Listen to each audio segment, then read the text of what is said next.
There you are, so free, full of hope and promise. You got choices to make. What are you going to do with your life? What career are you going to choose? Where are you going to go to college? But there's a boatload of money involved. Do you know any of this? No, who cares? Let's just go to college. Let's talk about student loan debt and how it's going to ruin your life.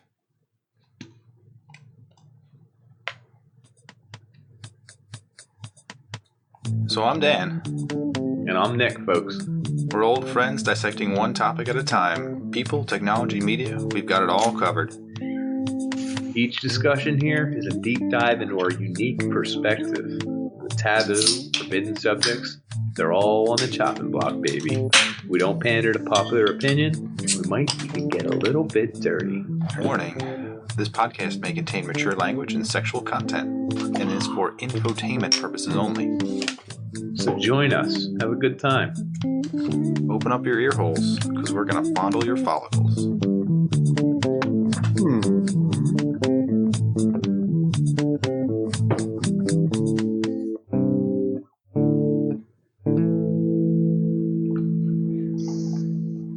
Alright, so there's Nick. Oh, wow. Hey, Dan. Oh, and there's another. Susanna, how crazy is that?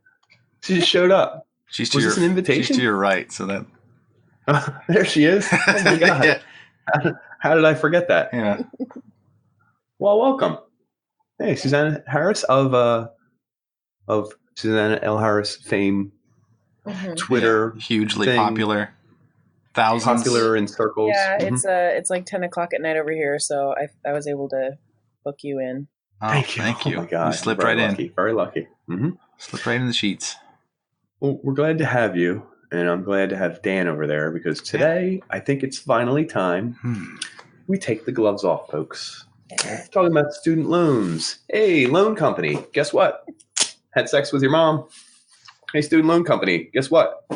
I'm not paying another friggin' dime. Quote me, okay? I made like 300 straight payments. I'm out. Audi 5000. So with the rest of America and most of the millennials I've been reading about, we're not paying anymore. It's over. We solved the debt crisis. I don't know if you're honest or not, whether you actually paid them off finally. No, I did not pay them off finally. That's a joke. It's ridiculous. How much longer? I'm only 33. I actually have my paperwork with me. I printed it for everybody. We can have a little laugh later. Okay. We're not there yet. You run through the process of the beginning of the loan? Yeah, just real quick. I just wanted to put college. out the big statement because it's been in the news a lot lately.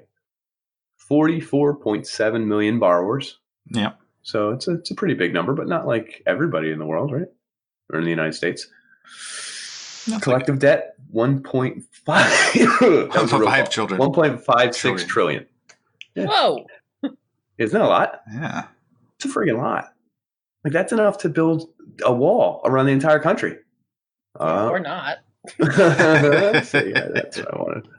All right. So how does student debt happen? Like why even have student debt, Dan? I know you wanted to jump in there and just say, let's start from the beginning.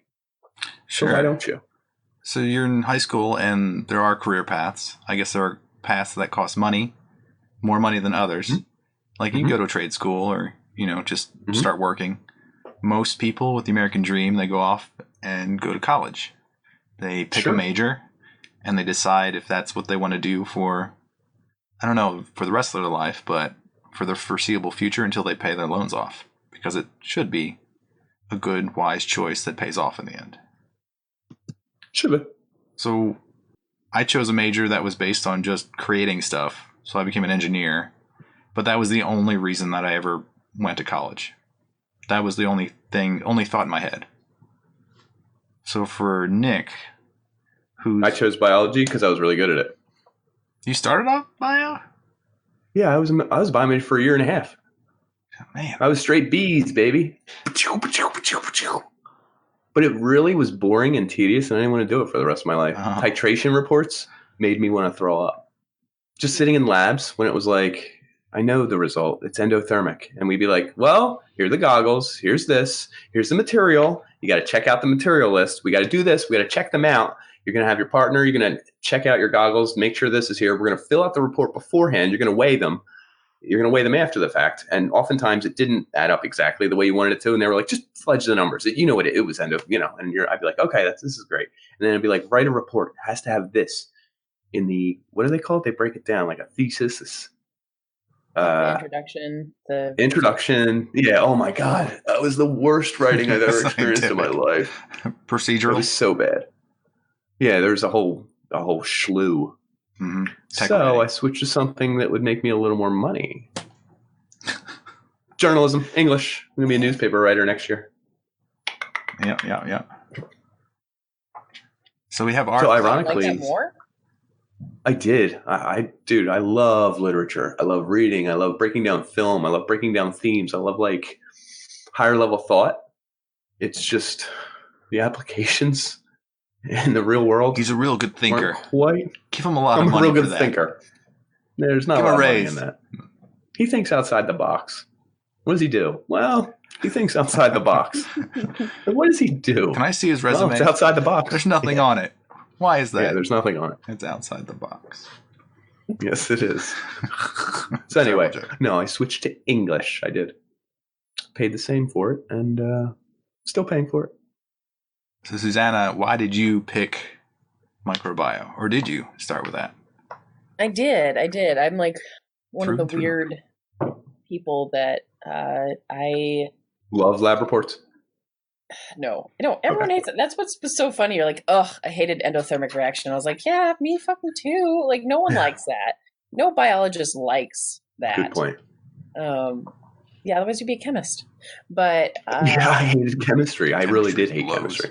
I was terrible. Stupid. I'm terrible at chemistry. I was bad at chemistry. I'm really good at biochemistry because it like has an application. You see it and it's not just like random shapes and they're like, well, technically that shape is supposed to be tilted slightly that way. It's more of like, if the shape is like the wrong way, then all the babies die. And you're like, neat. Okay. I got that. That's in my head now. That's an application. I know that now.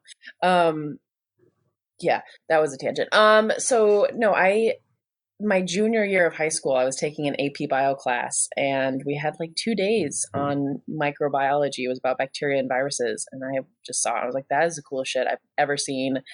I want to get to learn about that.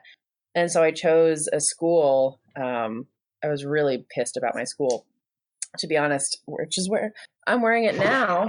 Oh, property of Iowa? Is that what it says? Oh, shirt show. Property of Let's do a Iowa. shirt show. Oh. Look at that. I don't care. Oh yeah, you got the water bear. I have to use it because I just don't get to wear it out in public very often. Anyway, no, haters gonna hate from the Muppets. Yeah. Anyone under 30 doesn't know what I'm talking about. Peace. Sorry.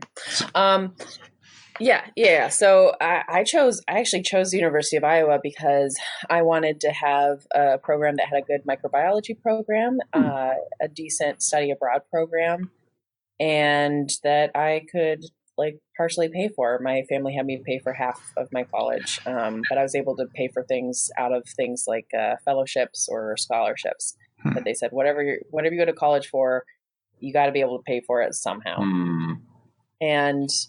or half of it. And so, I wanted to go to a bunch of different colleges, and what ended up happening is that the best college in terms of just the science and the Spanish was University of Iowa, which was 2 hours away from where I lived, and I desperately wanted to leave Iowa, but I didn't. I decided to stay there, and I loved it. Like it was 2 hours away, 2.5 hours away from home. Perfect. That's plenty. You're away unless you have a true helicopter parent. You're gone. You don't need to come back. And it was really great. But I was really glad because at the time, University of Iowa, I think our tuition was only about $7,000 a year. So nice. Yeah. So it was a financial decision. Not state school. It's a super public school. People come out of state from Illinois because it's cheaper to be out of state in Iowa. Interesting. Okay. I don't know what's going on there. Yeah. So, so in state, but then my brother, we obviously grew up in the same house. He went to a private college in Iowa just because he would get a soccer scholarship, but he left with money, much more student loans, but he also He's also just got permission, whatever. He's getting his CPA license, and so he has like a real job, and he's going to be just fine. We don't need to worry about him. So, financially aware. I don't think I was. I knew the amount. I think my school was like $26,000, but they gave me a scholarship for like $8,000, and then I had like financial aid, some portion of that, and my parents promised to pay all of it until a certain point where they said, "Nah, we're not going to do that anymore. Here you go." And I was like, "Wow, that's great. Thanks." So they gave me the remainder of the loans at the end, which wasn't What did they that do? large. Sign for it and then make you sign for it? Well, I think as a student, I don't know that I signed for it, but I must have. Like, I think they were in my name, but they co-signed, which is the normal path. I think most people do that. They take a loan out for themselves, or they have their parents co-sign. Your parents help you co-sign for it. Yeah. Or there's a third option where I think they're like called plus loans, where like your parent plus loan can be your parent paying for it, but with a loan, so that like your name isn't attached to it. But there's consequences that they can give the loan back to you at a certain point. So like force it on your name, which is kind of weird. That's not great. Yeah. It's also weird for a 17-year-old or 18-year-old to take on like that decision. Like $60,000. I mean, that's how much was yours per year, Nick? 18 or 20 or something like that. And then did you get a scholarship? No, I went to University of Delaware. It was the only school I didn't get a scholarship to because I thought it was the prettiest school. Oh. It was. It's the most beautiful campus I've ever been to. And I knew that if I bought items there, I wouldn't have to pay sales tax. So I saved a lot of money in the end. Yeah. In the end, it worked out. So my parents helped pay for my first semester, and then the rest was on me. So I think, was it $15,000 a semester? I don't know. All the numbers start running together. A year? I was out of state as well. $15,000 a year? I started at $15,000 a year. That makes more sense. What did you have when you ended? See, like that's the crazy thing is that's the most money we spent, and we have no idea. We're unsure. You would think that like I know exactly how much my car costs, and it is a fraction of college. The other funny thing is, by the time I got to junior year, I just took out more money than classes were because I needed rent because I was living off campus. So I took out just extra money because I was like, you need it for meal plan, this, and I did work, but it wouldn't have covered housing, etc.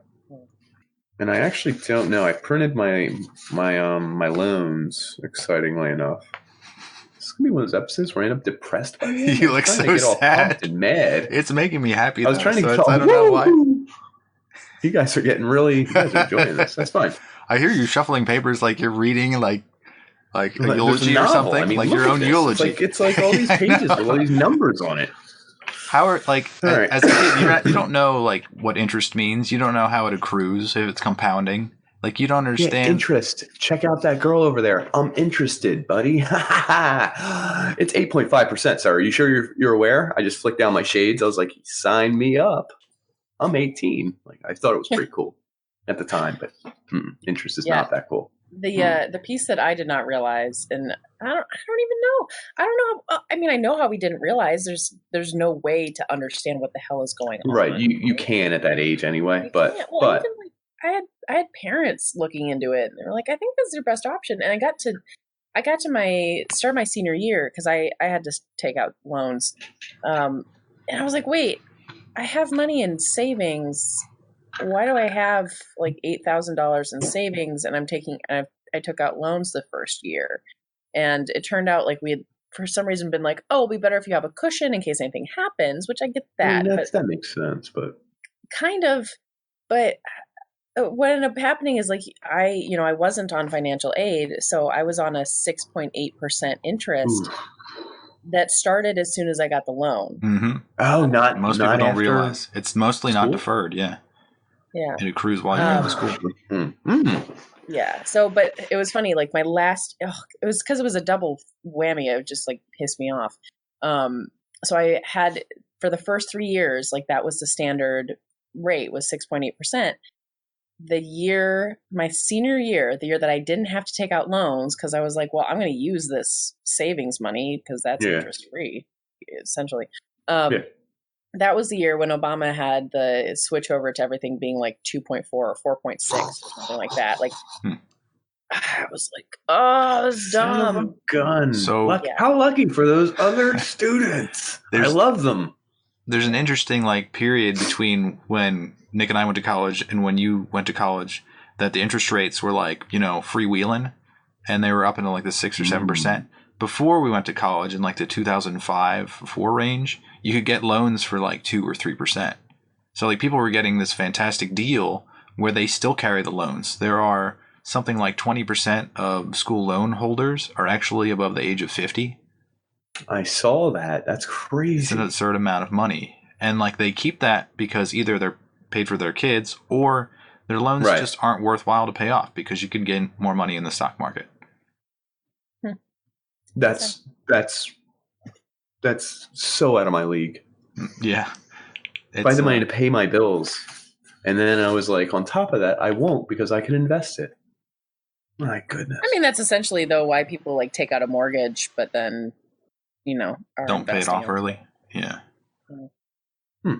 So it's like I think they call it like a debt waterfall. Like if you have multiple credit cards that have high interest rates and that like the interest rates drop off, you want to pay off the highest interest rate first.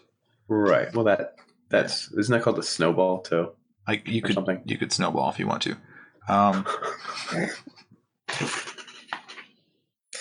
I mean, that's what you got to do to pay off the loans. Is what you got to do. Yeah. Listen, just need to pay off my debt, man. I got to spit it back into your mouth. I hope our dictionary isn't open on everybody's desktop right now. Yeah, live at work. That's what we should call the campaign to get rid of the student debt of like, you know what? Fuck you, Sallie Mae. Have it back. Fuck those snowballs. Did you know Sallie Mae got sued and that's why they divided or whatever?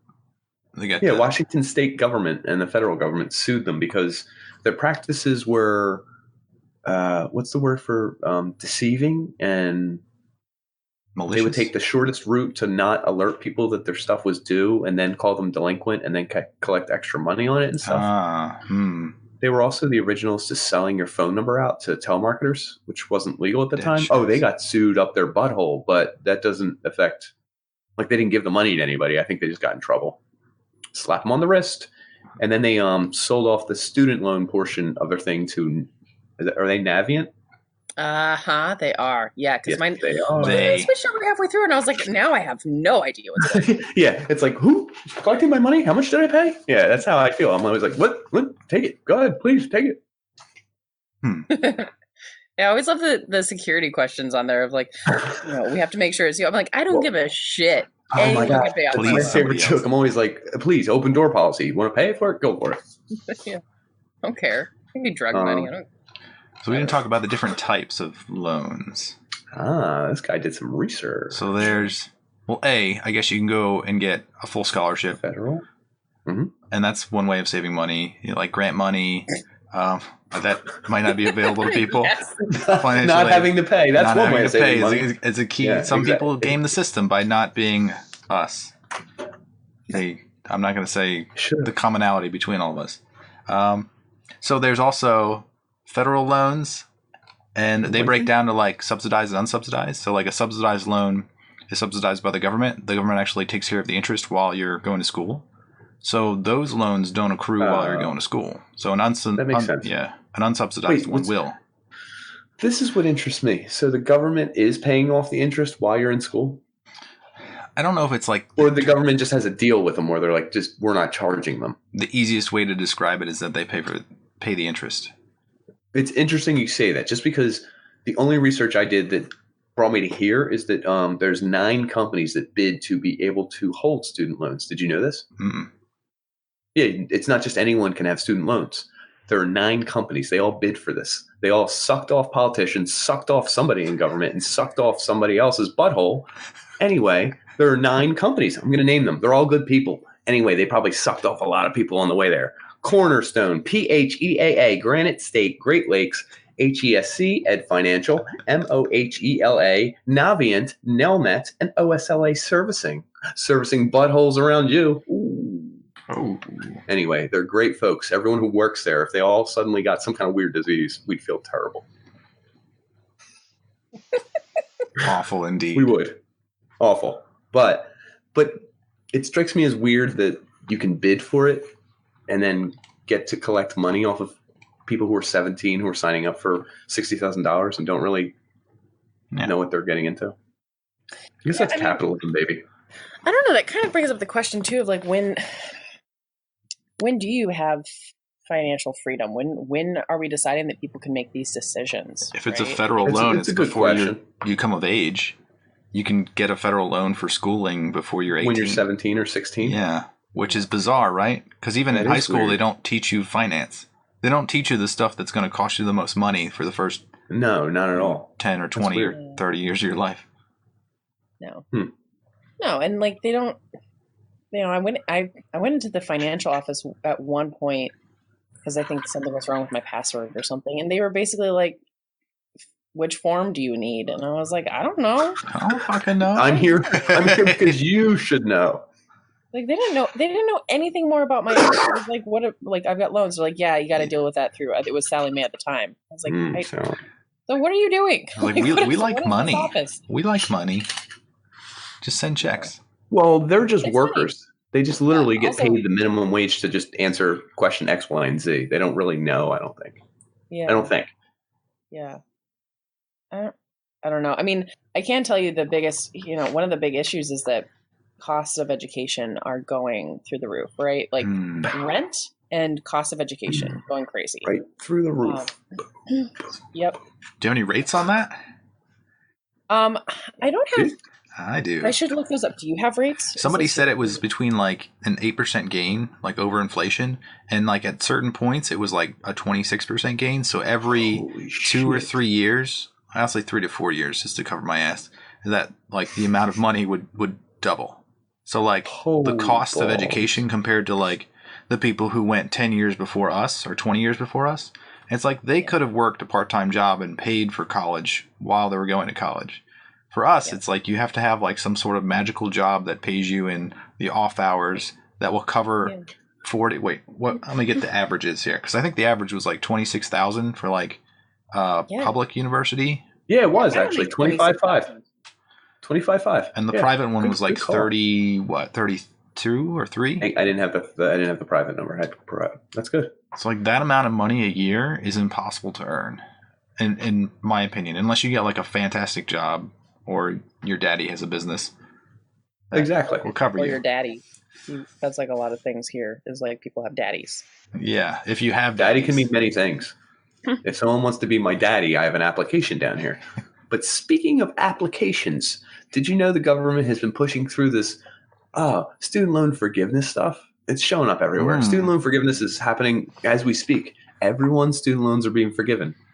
In fact, civil servant student loan forgiveness, they just put in applications last year. If you're a civil servant, you have outstanding student loans, I'm twisting my tongue here, they will forgive you.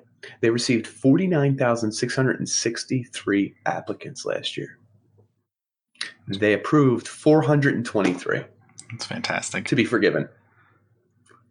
Do you know why? Is that less than 1? It is 1%. Oh my God, that's less than 1%. Well, some of them said the applications weren't filled out properly. Some of them didn't pan out. Some of them were. Did you have a reason? I have this exact reason. I was listening to somebody. Oh, please do. Please do. And they said that this is a new thing. So, like, if you were to apply, you needed like 10 years of experience showing that you were a public servant. And since the program didn't exist 10 years ago, there's no way that you could know what to do in order to like achieve what they were asking. So, like, this form that you fill out didn't exist. So, like, he was saying that this is the first year that people could have possibly claimed it and that no one knew what the hell was going on. That's awesome. Fantastic program. When a plan comes together. So I think that was like ICR, which was income conditional.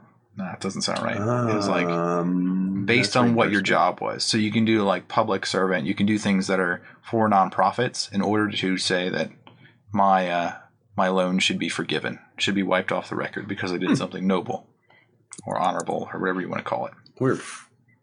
Do you know the default rate right now? That only covers federal loans, though, as Nick and I found out today. private loans do not count under that. Yeah, Dan's like, you could probably you can just wave it away. You know, it's and I was like, forgive it. Yeah, it's gone. No worries. No one's being forgiven. It's just more bullshit so that they can appease the masses. Like, yeah, we're forgiving them. We're forgiving them. Just keep paying. Something interesting for y'all is that they're blaming millennials, but it's just everyone coming out of college now who's starting to pay their loans. The default rate right now for people who haven't paid in 90 plus days their student loans is 11.4%. It's a pretty high number, I thought. Yeah. Like they're just not paying. They're like, F it. So that's one thing that you can't. My friend, so I didn't know my buddy in my new work. He goes, I didn't even know he went to college. He's like, man, they started asking about me. And I was like, who? And he's like, student loan people called my work. Now they're garnishing my wages. And I was like, oh, man. They're getting you. But ironically enough, they can only take up to 10% of his gross, I think. Yeah, that's called, what the hell is IBR? It's like income-based repayment. Sure. So like you can make it so that if it is a federal loan that you only have to pay 10%. So there are tricks around like navigating it. And I think Susanna's trying to figure out how to dissolve her debt right now. She's thinking about it. No, I was just, one of the biggest reasons that I didn't realize how big of an issue this was. I was looking for some stats. That we do it before the episode. I didn't know if you're. I do it. I mean, you're during. That's fine. 3 minutes before the episode started, we were like, "What's the episode on?" And I was like, "I was looking at loans, but okay." It's okay. But no, the biggest change, because people look at it and they're like, "Well, why is it becoming more expensive?" Is it just inflation? And like you were saying, it's not at all tied to inflation. It's tied to how many administrators we're adding into the university systems. So you look at professorships, faculty, relative to how they used to be. It used to be that faculty made up like full-time faculty were the majority of a university system. And now there's a lot more part-time faculty and a ton more administrators. And there's a couple things with that. And there was a really interesting podcast recently on Hidden Brain that was just called Useless Jobs. And they're talking about these positions that basically higher up people in universities would come in, and as part of their package, they would get an assistant. And so, if you got a higher level job, you get 2 assistants. And then they kind of had to come up with jobs for these people. And then once there were jobs for these people, they had to find replacements for those people when they left. So you suddenly have people who are recording meeting minutes and then meeting about the meeting minutes to try to understand how to lower the meeting minute number per output. And universities all around the country are trying to cut down on costs by getting rid of faculty because per person they do have the higher paycheck in general, right? A faculty member is going to be making $80,000-$90,000 to start out with. Not to mention free tuition for her nephew, her grandson, her relative, her godson, her next door neighbor's kid who they put in her name. Someone also has to pick up the slack of those free tuitions, right? So I did a little look at like Harvard. Oh. So like Harvard's tuition is $45,000, and that's it. I should have went there. Yeah, it might have saved you some money. So they have an endowment. So like most of the colleges have an endowment. Harvard is the largest. Mm-hmm. They have $38 billion invested so that they could reap the interest, so that covers operating costs. Like operating costs at Harvard are $4.7 billion per year. It's a ridiculous amount. And the point I'm making here is that tuition for bachelor's and master's degrees for all of those people paying to actually go to that school is only like 17% of what makes up that operating cost. It's like a really small fraction. It's strange, and I don't really comprehend how it could be $4.7 billion to run a school for a year. This is going to sound weird. I live with someone who's a college like administrative person who hires people. I don't know what that means. Like she's I didn't want to give her position away totally, but She accepts people or rejects people. She's a rejector. Yeah. She's rejected you multiple times. Yes. Okay. But cash advances. She's always talking about the school and the board and the president and everything. And when she talks about her work, it very, very, very much bores me a little bit. Sounds like just another business that's selling shoes or something. And this is like the higher up in the offices and everything. And also that they argue about the stupidest stuff and they had IT problems and they're switching over to a new infrastructure and they have to hire this guy and there's another thing. And then there's parking issues over in 3rd Street. And now we have to have all the students park over here on 3rd. And I'm like, nothing that you talk about sounds like it's student-based at all. It just sounds like business stuff, boring business stuff. To the point where they're like, we're thinking of hiring a new photographer who does all our brochures. And I'm like, who cares? But what you kind of mentioned is that all these costs are more. It's like running a small city. Or it's more, it's running a small city is what it is. And the cost for hiring janitors and groundskeepers and photographers and someone who does the CAD department, someone who mails these stupid acceptance letters that you get, and someone who designs the stupid acceptance letters you get, and someone who designs the stuff inside the building and who decides what gets written on their shirts and what their new slogan is going to be next year. And they meet 14 times to decide this. And I hear it and I'm like, this is the stupidest thing in the world. But that's probably part of the cost, I assume.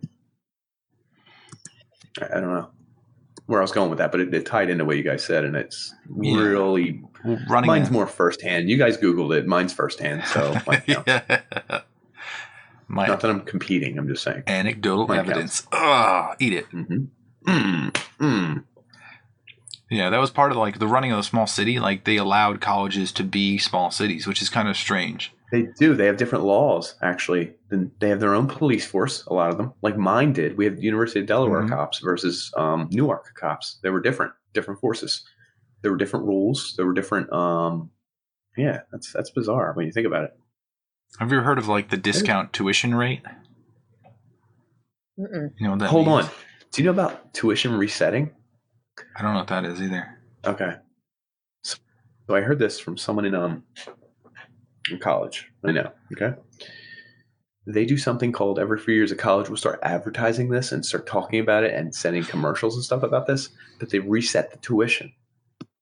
Meaning they reset it back a couple years. When they do this, they actually reset the number back a little bit, and then they have to cut off who they give scholarships to, some of the scholarship funding, and then they do something else real shady. And I was like, is that legal? And they're like, yeah, it's like business. It's like working at Kohl's. They're like, hey, we got a new rack. We're rolling back prices when everything's marked up 80%, and then they mark it down 30%.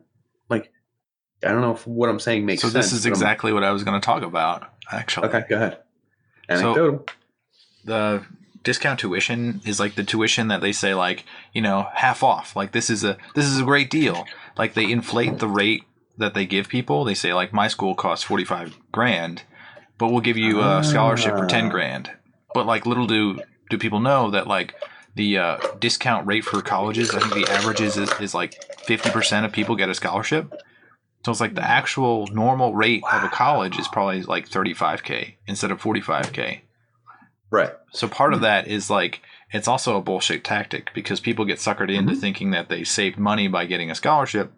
And then when you show up and half the people get a scholarship based on their academics, when they get in a class that is tested and adjusted to the curve, so like pitting you against your classmates, you like the odds of shaking out the people who are lower than like half the average, you essentially get to eliminate half your scholarships because you're curve adjusting, you half your population, half those people lose the scholarship and then end up paying the full amount.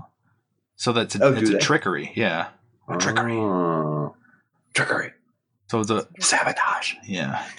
It's also on the other side is like, when you go to J. Crew or whatever, and they have the word sale painted on the window, right? Like, that's not a sale. That's not how sales work. But it's, it's basic human psychology that, they've done plenty of stuff where you don't want to buy. My favorite, there's a place in town that does this. I'm like, do people really not realize this?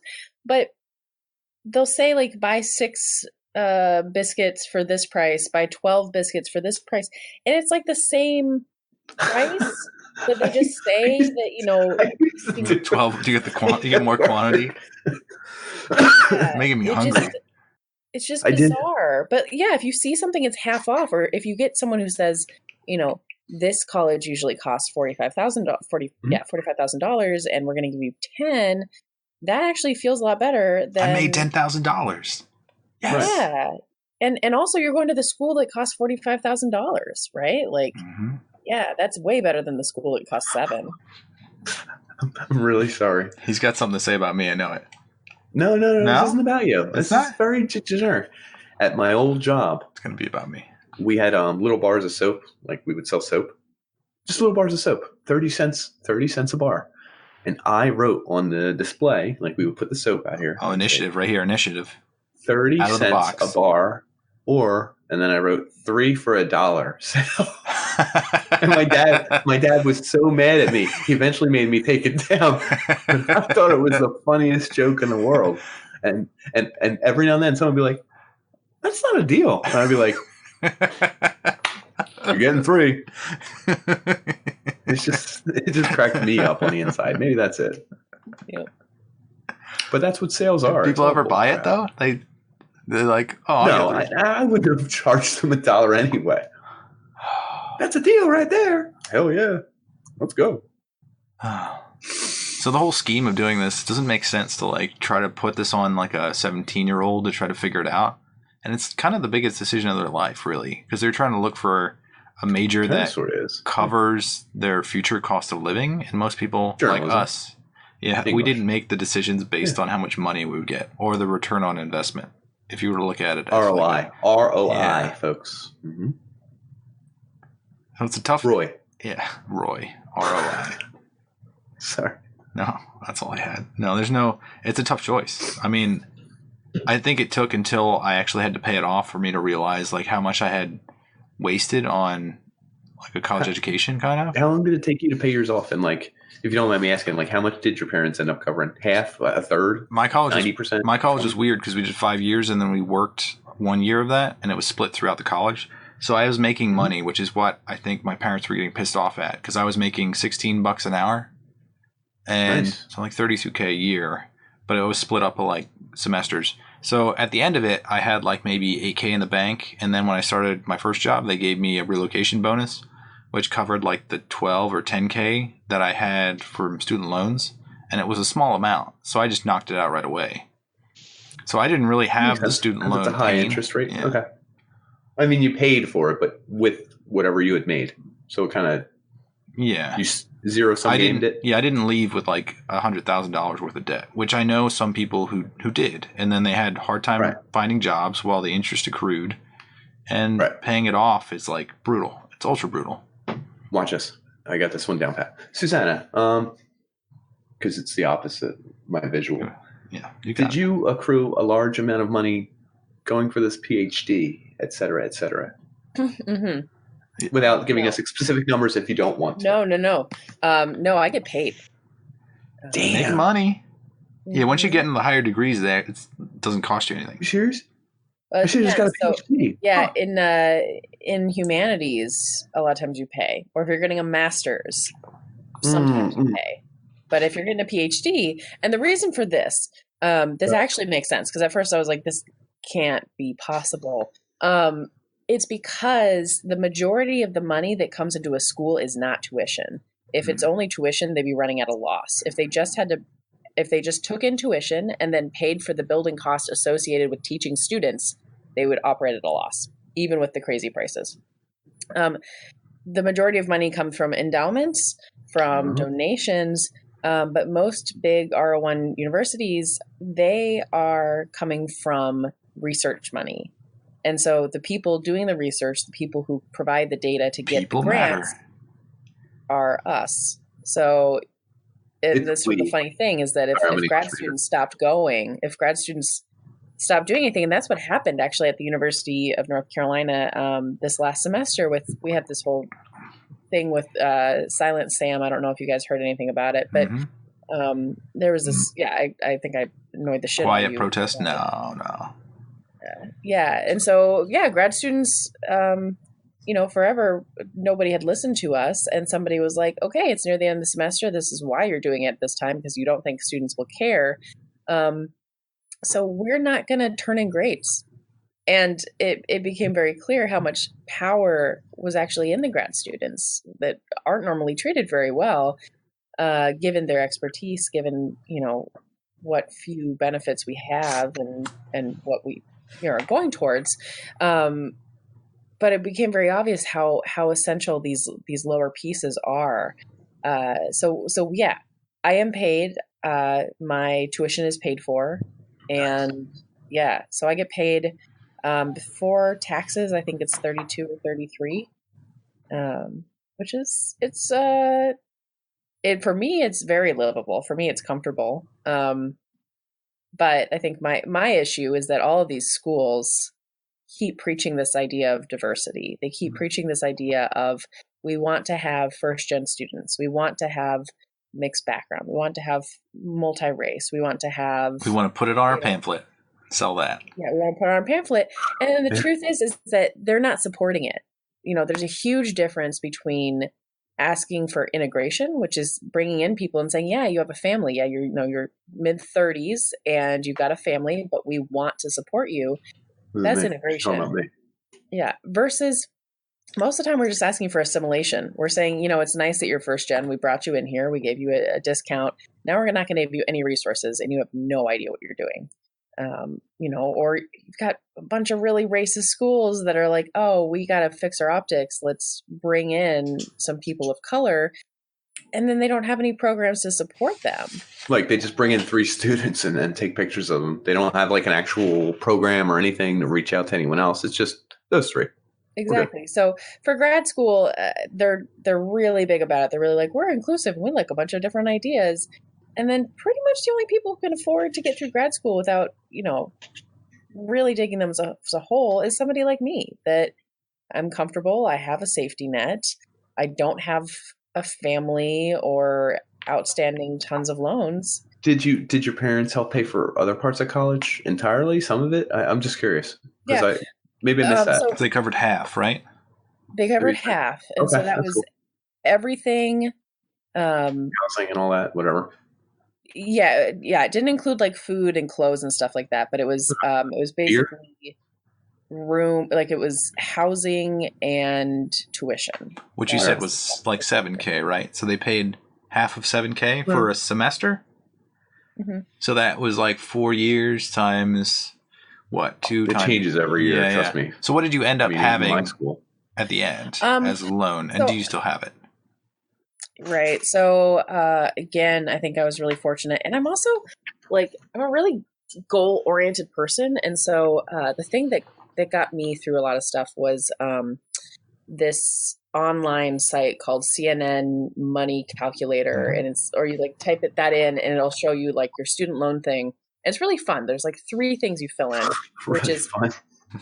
I thought it was really fun. Change the dials. Mine will not be fun. I'm looking at my stuff right now. But anyway. You're looking at how much. Keep going. No, it was fun because you would put in, you'd say, I've got $10,000 outstanding. I've got this interest rate. What would happen if I paid off $200 a month? And it calculates how much you pay overall and how long it takes you to pay it off. And then you're like, okay, well, what if I didn't eat out twice? It does I paid off $250 a month. Suddenly you're like, holy shit. It used to be 11 years and now it's 7. How is that possible?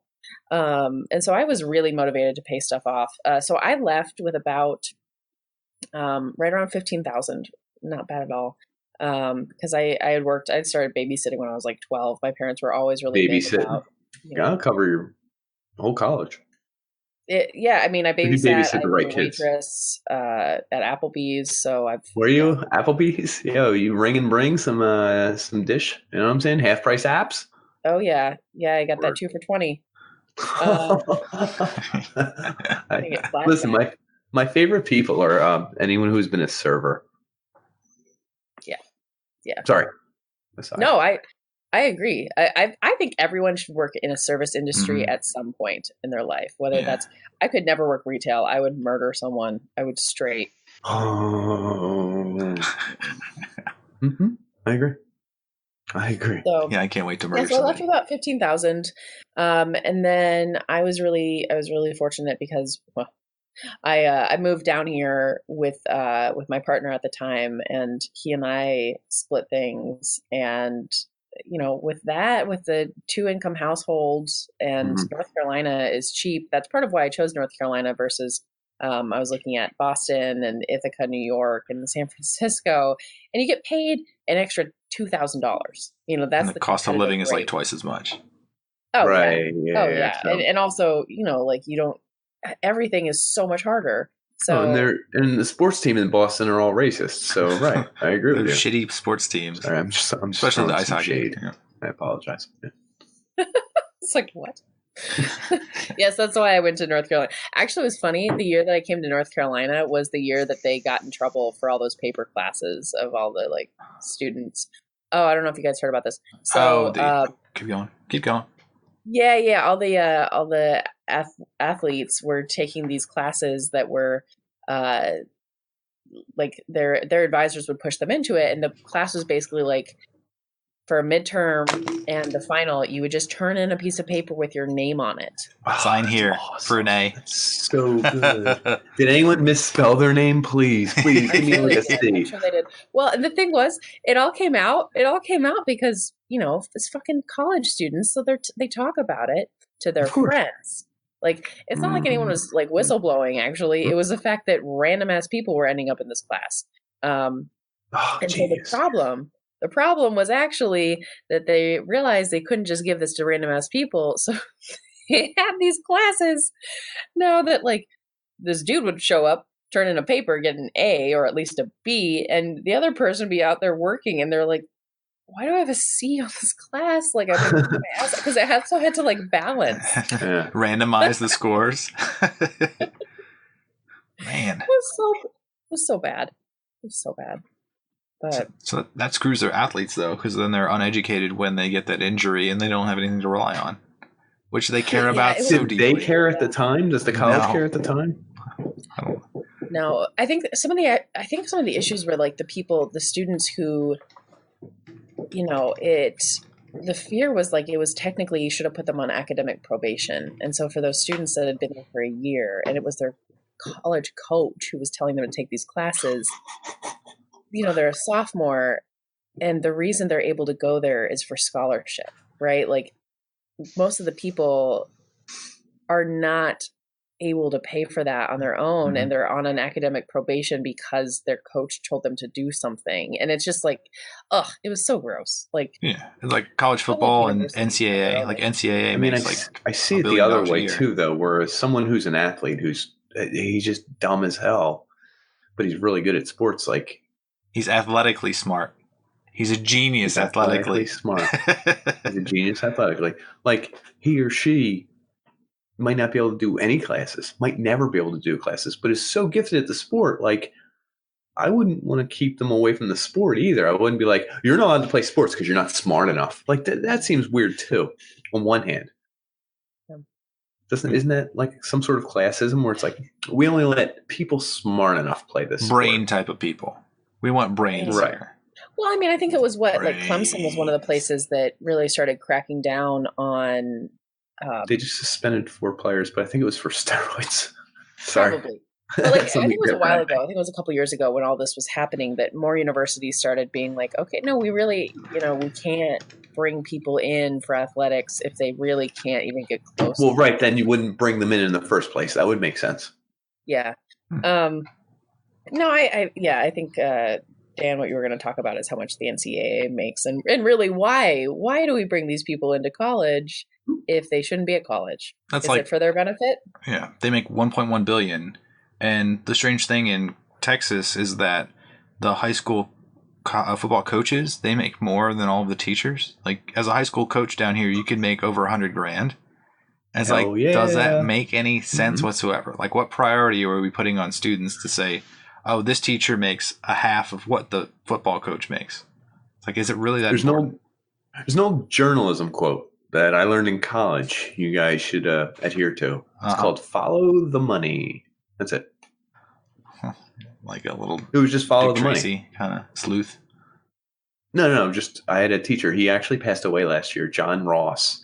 If anyone had him, they'd remember him. He had a Texas accent, not fake. A big white beard, and he was one of the big journalism profs at University of Delaware. He everyone had him if you went to any kind of English journalism classes. But he was always like, "I'll tell you what it is. Follow the money." And I'd be like, "Why are you saying this? You sound like follow your nose, like the Fruit Loops guy." He'd be like, "Follow the money." I'm like, "This is the stupidest thing." Now every time I'm like, there's a story, I'm like, "Follow the money," and it ends up being right. I mean, that's why they push these guys through. Follow the money because they can make the most money off of them. Mm-hmm. Any question you have, just essentially follow the money. So if you're going to follow the money and you're going to college, do you guys know what your starting salary would be on average? I think for your major, $21,000 a year. Not your actual. Oh Jesus! You're hypothetically. Hypothetically, yep. What if I'd stayed at bio? No, as an English major, it's actually like 52. So like, I don't know how. That's from I think payscale.com. Yeah. Mine. Talk to some. Starting like out of college, or just like in general. Yeah, I think that was the national average for English majors. I'm in the. Never mind. But I'm bringing the average excluding down Philadelphia, of course. Yeah. That's it. Everyone except you guys. And like, so my starting salary was lower than the national average based on pay scale. It was like 72, which seems reasonable for an engineer. It's pretty good. For a microbiologist PhD student, I looked that up too. It's 88. Mm-hmm. So you're going to be rolling in cash. Eventually. Yeah. I mean, the issue, right? The problem with that, well, actually, that's really funny because that has to be the biggest standard deviation ever because they steal your youth. Have two options. Yeah. You either research. Well, yeah, right. The majority of people used to go into a postdoc next.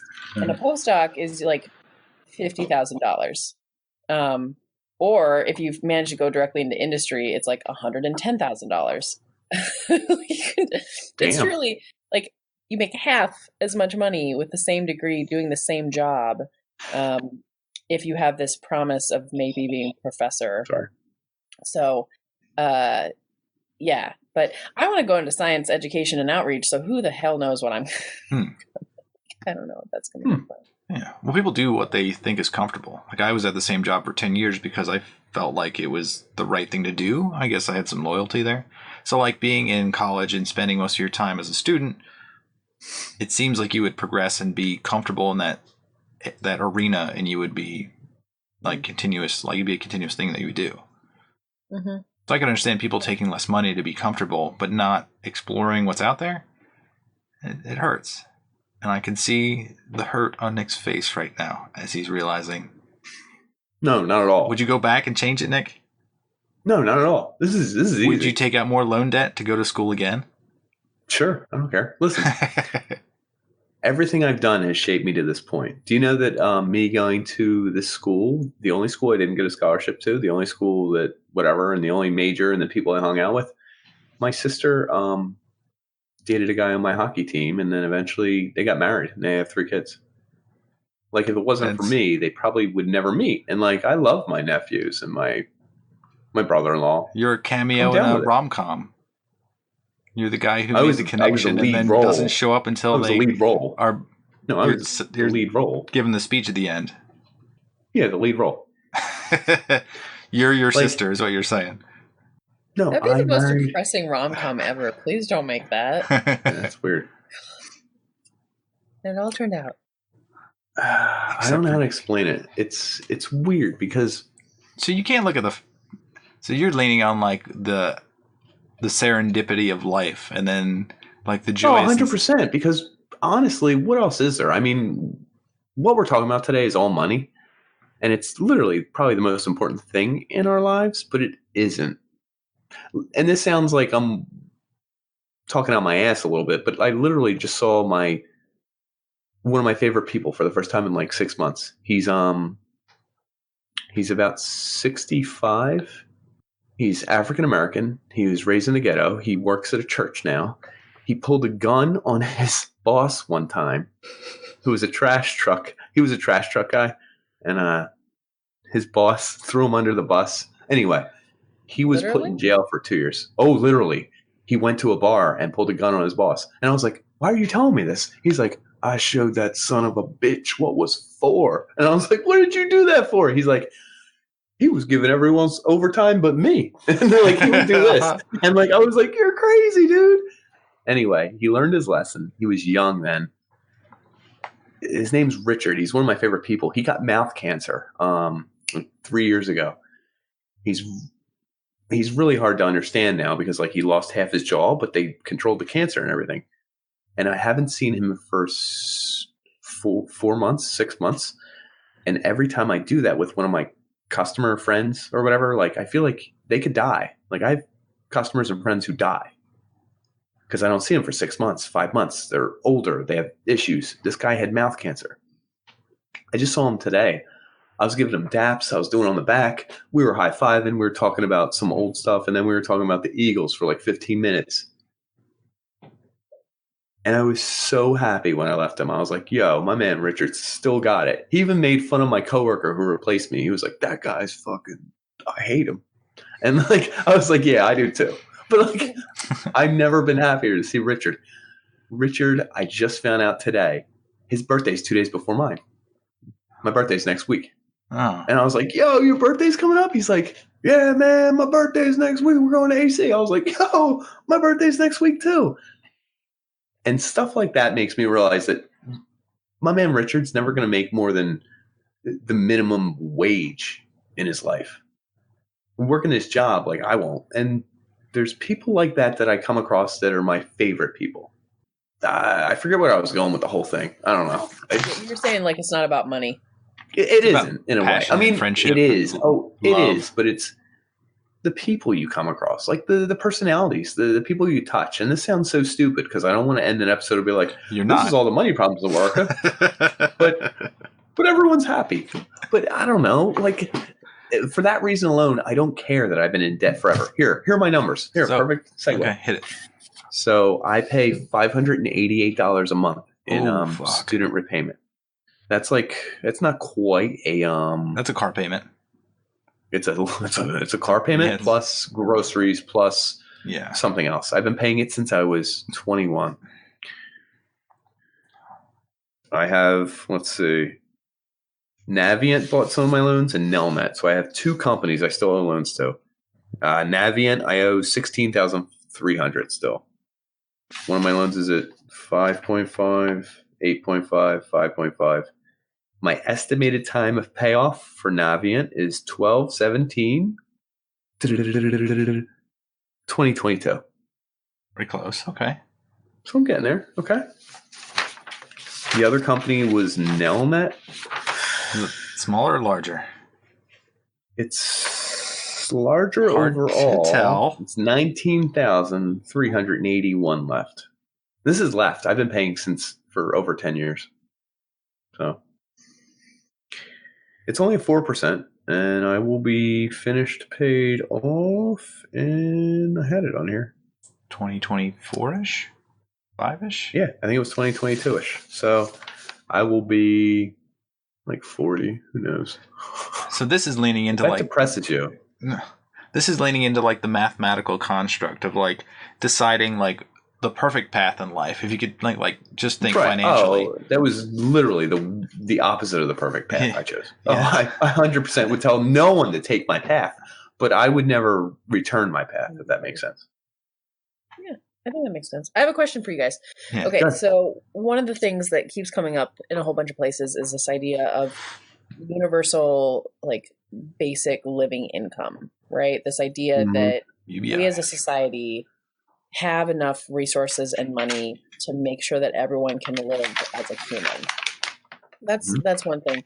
But part of it that comes up is education. You know, if we have the means, how do we feel about everyone getting free college? What about that idea that's like, okay, places like Europe. You're a socialist? Yeah, I'm down. Just wondering what you guys think about it. I'm 100% down with it.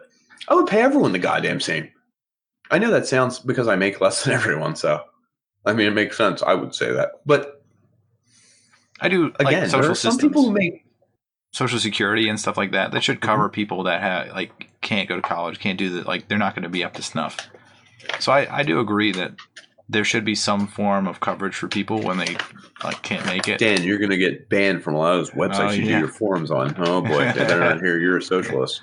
I don't know where the motivation comes from though, because a lot of people, I'm going to spin it the other way, is that there's a lot of people that are like ultra motivated to game the system and like just rock it. Like they research a ton, they figure out the best path and they do it. But they're also kind of robotic in the way that they do it. Like there was this one guy that went to college. I think he was on like a GI Bill, so it covered like any class that he took. And then he would go to college and then take classes from other colleges online. So in the first year, he like completed like 3 years of college. So he would just he massively gamed the system so that he could just quickly get out of college. And then he got like 3 or 4 degrees when he was done. So he could just pick whatever job he wanted. So it's like those type of people like breaking the system, like their motivation is exactly that, like skipping over the parts that are bullshit and then tying it together and just like wrapping it in a bow to make their life that much better.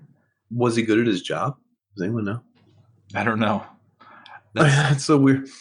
It's the weirdest thing, but what I find college to be, and I tell this to the person I live with who's a college administrator all the time, is that I mean, college doesn't make you necessarily good at your job at all. People say that it makes you more well-rounded.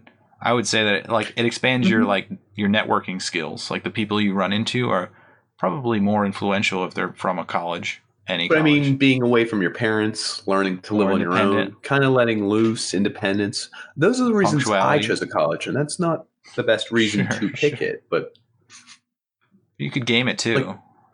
Take AP classes. I only see it as well-rounded in terms of the opposite. Like it's always told as oh, you fill out into these spaces, and I think it's actually you get to pick your weird edges of whoa, you can't deal with working in groups. Well, that's too fucking bad. Oh, your mom wakes you up for class. That's a bummer. It's going to be really hard for you. So all of these edges that make you not fit into society, they get rounded down. So you become a round peg. You're just tapped into that little round hole. Yeah. I don't know. I think, I mean, I think you have to look at these, in my opinion, to look at these student loans, and it's just very clear that we have allowed huge corporations and people with giant money to just buy our government, the future of the country, and I got 9 companies, you butthole suckers. Yep. And it's just a question of okay, what is our mission as a country? Is it, total free market that we want everyone to be able to pursue whatever they want, which is a nice idea if we all started at the same point, but we don't. No, not at all. And it's just well, this is a power scheme, and that separation between the haves and the have-nots keeps getting bigger, even though we have the resources to really make the world better. And we have the resources to, there's so much digital education out there. We could make college a lot cheaper and just as effective, but people would lose their jobs. And that's scary because we don't have. If you could make make online Do you know what everyone does accredited in IT? Do you know what everyone does in IT? No. They play video games. Degree in IT? No. Even better. When they run into a problem, we got an error message on the server. Can you guys fix this? They Google it. Every single one of them. There's not one person who doesn't. They're like, yeah, hold on, we'll work on it. And they just Google it, and then they figure it out, and then they figure it out. I mean, we're becoming a hive mind. But I mean, to be fair, that's most of my job too. But everybody. But what I'm getting at is it's kind of everyone's job. You don't go to college, go for accounting. Let's say I want to be an accountant. And then you get a degree. And then you apply for a job at H.H. Briggs. Everyone knows who H.H. Briggs is, right? They're my favorite. I made them up. It just sounds like a famous corporation. Not a place, but that's fine. So no matter who you are, it could be me who has a fake resume. It could be someone who had a bio major resume. It could be someone English major resume. Disgusting. If H.H. Briggs hires you and they bring you in on the first day, guess what they do? They train you and tell you what they want you to do, right? Because they don't just say, here's your paperwork, just fill it out. I mean, you did accounting. Everyone has a system. Everyone has rules. Everyone has an order they do things, like a company. So what happens is most people can do most jobs. I mean, the degree is kind of bullshit. The degree helps you get there. The degree rounds you. It gives you familiarity with the product. But there's nothing to say that I couldn't get a job at any professorial.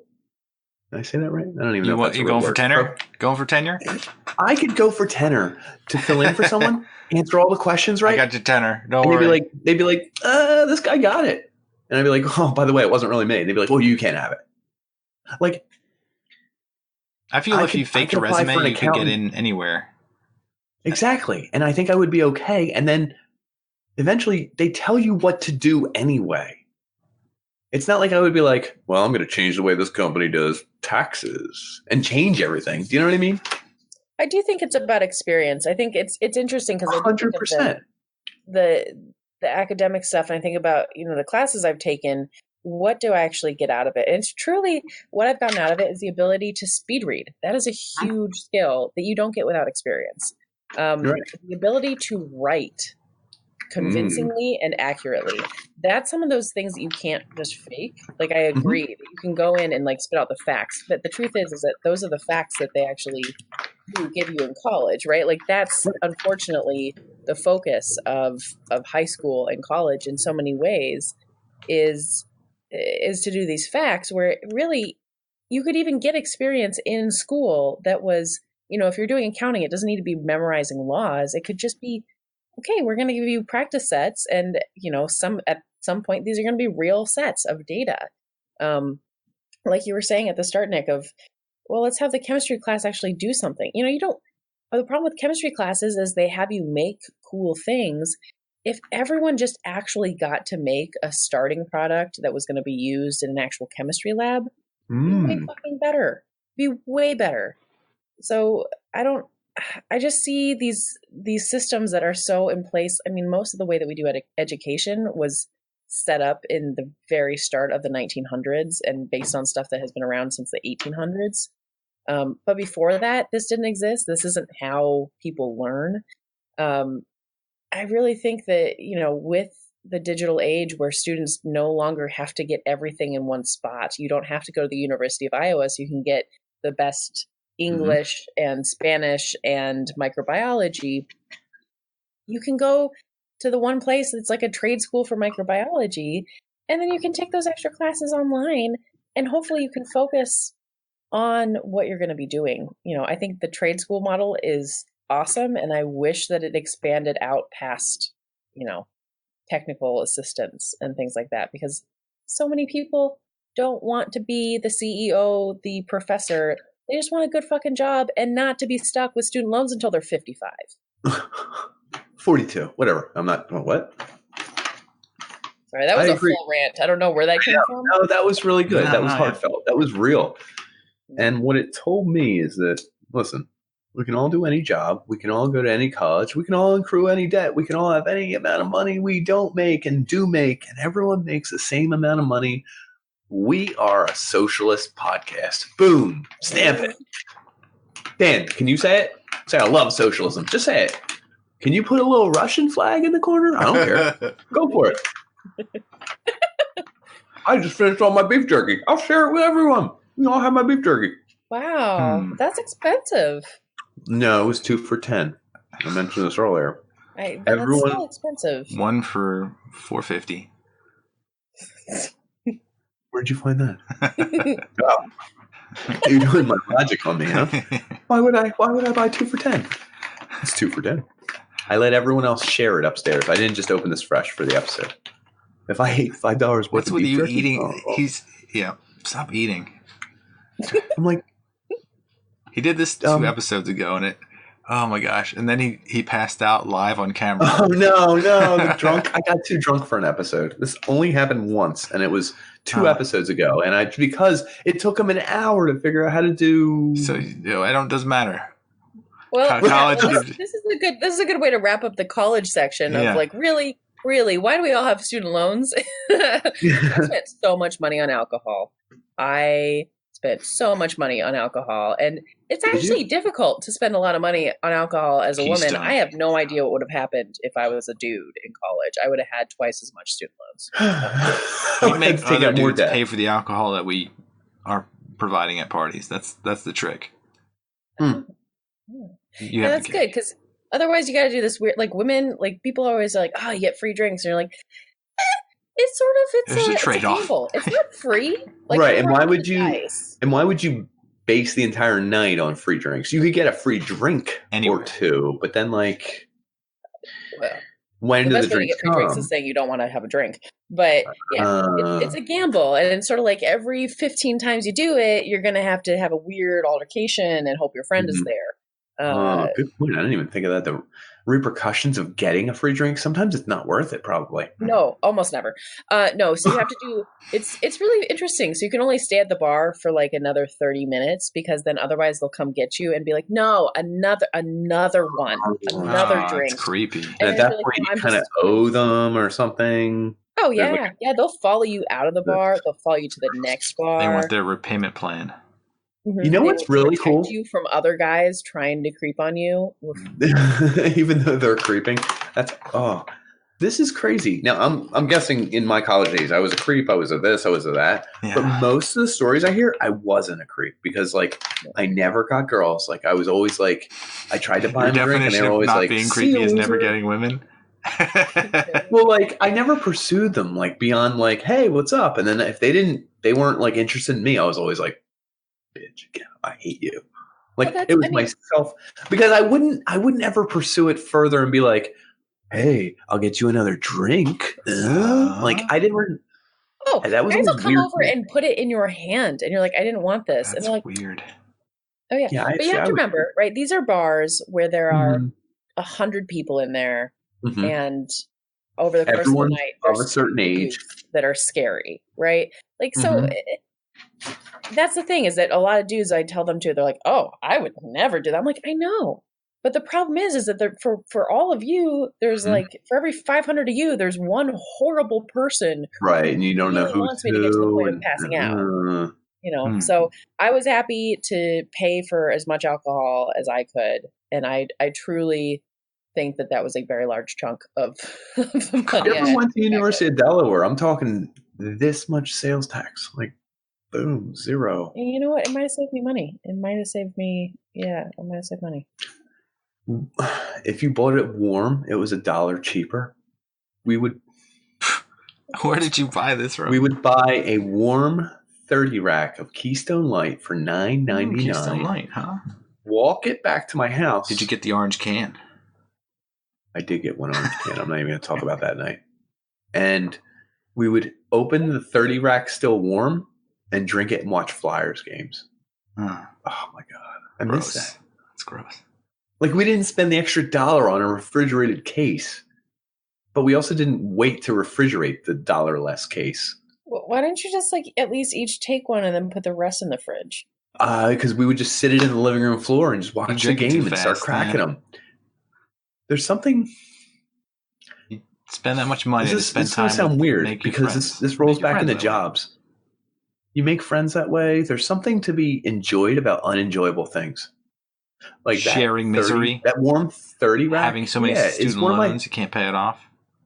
Yeah, that's one of my favorite 30 rack things that I think about. Like Keystone Light warm watching a Flyers game. When Ben Eager destroyed that guy, Krog, over the boards, I still remember that. Like the job I hate now, my favorite thing is complaining about everyone and being like, the customer? Did you hear when I had a customer here? Oh my God, let me tell you. You enjoy so much from the things you don't enjoy. Maybe everything evens out. And so that when you really enjoy something, that's all there is to it. But when you really hate something, there's like gossip you can do about it. There's like backstories you can do about it. There's like shared misery you can do about it. I don't know. I have no idea, folks. I enjoy this student loan debt. I love it. Sallie Mae. Hey, Sallie. Suck me. I'm gonna end it Sorry. there. I really want to end it there. I know you want to end it there. Thanks for joining us, folks. We're the Unpanners. This is Susanna L Harris. You can check her at whatever her socials are. Yeah. It's down below there. Below me. She got it. Folks. Sallie Mae, below me. You can do the little recap? Is that the recap? Let's do a recap. I think it was all student loans. I think Student we loans. did talk about like every sexual. We talked about snowballing. Yep, we covered We it. talked about raw dogging, as in we're being raw dogged by the 9 companies mentioned here. We talked about sucking assholes. We talked about licking farts out butts. Oh, We man. talked about politicians. We talked about how Republican-backed Senate. We're the initiative Howard for- Stern of science. Oh my God! Man. Auto-deducting payments from your paycheck Oh. for student loans. Oh, man. Garnishment? Is that what that's called? It's garnishment. It Loans is versus garnishment grants of versus wage. financial aid. Who knows the difference? I mean, is that free money or is it not? Right? 70% of students have. Did you just double joint your entire arms? Sorry, it freaked me out for a second. It looked really weird. 70% of graduates have debt. Oh my God! Everyone at home, listen to us. Don't pay it. Say You'll it with be me. fine. Don't pay it. Bankruptcy You'll be does not fine. The dissolve government it, so you can't can't get stop rid of it. everyone. It's going to be there forever. Don't worry about it. We Just go Unless to you're a YouTube. company, then it's fine. Yeah, just hide we it talked overseas. about. We Could you talked send about. your company to college? Could you be like, I'm a company now. I'm going to send. LLC. Everyone. LLC. Dan and then LLC. deal bankruptcy and just be like, oh, I'm sorry. Oh, We dissolved that company. yeah. They no longer exist. He's right there. He's got No, intellectual that property. was- Let's take it from him. Mhm. Oh, he's already got it. He's got it. He's got it. He's got intellectual property. We got another one, intellectual property. Take him down. Take him down. We got a 447. We're going to take this motherfucker down. Anyway, folks, thanks for joining us. Thank you. Thanks for tuning in. Thanks for listening. If you have anything you want to put in the comment section about my hair, it's because I didn't shampoo or gel it today. It's just natural. Why is there a streak? Wait, do you not know about that? No, I wasn't there for that. It's his feather. He did the feather craze and he kept it. I have a birthmark. Or A feather. I was touched by a ghost at age 13, and I have a gray spot. It's right here. The It grows when my hair grows, and holy it doesn't spigot. grow when my hair doesn't grow. I will go gray before I go bald. Thank you. And before you're done with your student loans. So. And before I'm done with my student loans. Thank you. Yep. Thanks for joining us. Check our socials, donate to our Patreon. I'm not going to use it to pay my student loans. And thanks. Check everyone's socials. Check everyone's everything. Check everything. Check everything. Check everything. Check it. Check it. Thanks, folks. Thank you.